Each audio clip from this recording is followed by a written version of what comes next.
saying that Joni Mitchell is a music icon. The Canadian-born singer-songwriter captivated audiences with 10 albums that enthralled listeners for generations. In a rare opportunity, author David Yaffe spoke with the music legend about her childhood and the stories behind those famous songs. The book is called Reckless Daughter, Portrait of Joni Mitchell, and David Yaffe joins us now. And David, I want to ask you about your first meeting with her, because that story, you were... Explain how nervous you were. Oh, I was nervous. I was about to meet Mary, Queen of Scots, you know, and so I went to this restaurant in Los Angeles, in Brentwood, which is near where she lives in Bel Air, and I was so nervous that I was clutching a wine glass, and it broke into little pieces. And they're like, don't worry, don't worry. And then they realized that I was the one meeting Joni Mitchell, and they're like, oh, don't worry, she's really nice. And then they told me where to sit. And eventually she appears, and she stretches her hand, and it's every finger has all jewelry, and she's all these bracelets and necklaces and everything, and she's wearing the beret from the Hejira album, from the Hejira cover, and she outstretches her hand and she says, "I'm Joni," and I said, I know.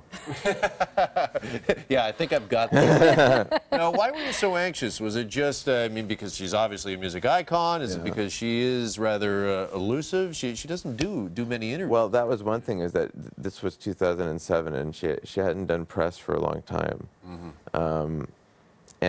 So I didn't quite know what to expect, but also because her music so profoundly affected me, like it so profoundly affected so many people. You know, people, when they hear that voice, they think that that voice is singing right to them and speaking right to them and piercing their souls. Yeah, do you remember the first time you heard Joni Mitchell? Yes. What Joni Mitchell song really got you hooked? Well, I was with a high school girlfriend, and we were lying in her bed, and she put on Blue. So that first track, All I Want, was the first thing that I'd ever heard. And so first you hear these dissonant dulcimer strums, you know, and then that glorious voice comes in, and she says, I'm on a lonely road, and I'm traveling, traveling, traveling, traveling, looking for something, what can it be? And then, oh, I hate you some, I hate you some, I love you some. So I am learning about these kinds of chords, because I'm at a performing arts high school, playing in the jazz band, and so I'm learning about Miles, which informed some of this, Miles Davis, and I was also learning about love. So you obviously had this long affinity for Joni Mitchell that culminated in this series of interviews in this. Yeah, yeah. I mean, and even when later I sort of was paying attention to other things, when I came back to it, I felt like so many of those other things informed this. Everything fed into this somehow. At what point did you realize you wanted to write about her, or was it for New York Times that you wrote that article? That was for the New York Times, yes. And then, did you know before then that you wanted to tell her story? Yes. Okay. Absolutely. I was playing a long game. Yeah, it sounds kind of like this was manifest destiny or something. Kind of. Yeah. Was there anything she was reluctant to talk about? Yes, but she talked about it anyway and then regretted it. Sometimes. Regretted it to the point that she didn't want you to write it, or?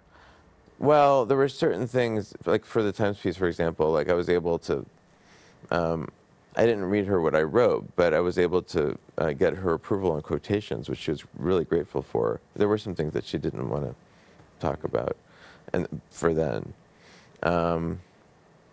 Yeah, I think she's this combination of disclosure and privacy, because she is a very private person, but she's also a very open person too. And can I ask you, while you were writing this book, Joni had a terrifying medical episode. It was all over the news. We were fearful, I think, at one point that we were going to lose Joni Mitchell. How did you approach that in the book? Did you need to take a break? And how's Joni doing these days? She's still in a wheelchair. Sometimes I've seen her face filled with life and happiness, and it seems like the old Joni. But there are two things that she prized that she can't do anymore. One of them is smoking, and the other is privacy and independence. She thrives on that, and she doesn't get that now because she's under constant medical surveillance. Well, we're thankful for the rare glimpse and insight into the legendary music figure. Reckless Daughter, A Portrait of Joni Mitchell is available now, and we really appreciate you coming in. Thank you so much.